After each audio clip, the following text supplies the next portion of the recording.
દર્દીની હાલત તો ગંભીર છે, એમને અમદાવાદ શિફ્ટ કરવા પડશે. અમદાવાદ? આટલે દૂર કેવી રીતે લઈ જઈશું? ચિંતા ન કરશો.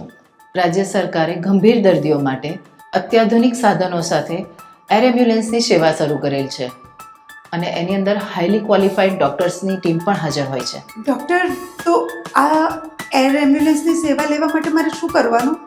108ને ફોન કરવાનો. તમે લગાવી આપી શકો કોલ? હા, શ્યોર. નમસ્તે, 108 ઇમરજન્સી સેવાથી વાત કરું છું. ઇમરજન્સી છે સર આપને કોઈ? હા, મારે એર એમ્બ્યુલન્સની જરૂર છે. આપને એર એમ્બ્યુલન્સની સુવિધા મળી રહેશે, ચિંતા ના કરશો. જે ચેતનાબેન છે, 35 વર્ષની ઉંમર છે. તમારા ડૉક્ટરને અમારા ફિઝિશિયન ડૉક્ટર સાથે વાત કરાવી આપું છું. હા મેડમ, ફિઝિશિયન સાથે વાત કરાવો મને. હલો.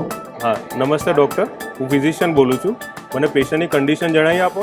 હાજી, દર્દીને મેં તપાસી લીધા છે અને એર એમ્બ્યુલન્સમાં સફર કરી શકે એમ છે. હું મુખ્ય જિલ્લા તબીબી અધિકારી બોલું છું. ચેતનાબેનના ડૉક્ટર સાથે મારે વાત થઈ ગઈ છે અને મેં પોતે પણ ચકાસણી કરી લીધી છે. હા, હવે એમને અમદાવાદ એર એમ્બ્યુલન્સ દ્વારા લઈ જઈ શકાય છે. તમે જે મુજબ માહિતી આપી હતી એ મુજબ એને એરલિફ્ટ કરી શકાય છે અને એના માટે અમારા CDMO સર સાથે વાત થઈ ગઈ છે અને સરે અપ્રુવલ આપેલું છે. આના માટેનું આગળની કાર્યવાહી જેટલું જલ્દી બને એટલું ફટાફટ થઈ જશે અને તમને સામેથી કોલ આવશે. તમે પેશન્ટને સ્ટેબલ કરીને તૈયાર રાખજો. જી, થેન્ક યુ. નમસ્તે સર, 108 કંટ્રોલ રૂમમાંથી વાત કરું છું. હું ગુજસેલમાંથી બોલું છું.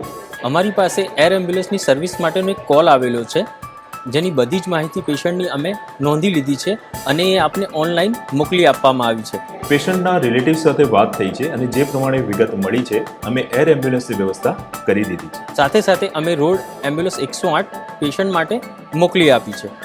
ગુજરાત સરકારની એર એમ્બ્યુલન્સ સેવાઓ એરપોર્ટથી એરપોર્ટ સુધીની છે. એર એમ્બ્યુલન્સની સેવા વહેલા તે પહેલાના ધોરણે છે.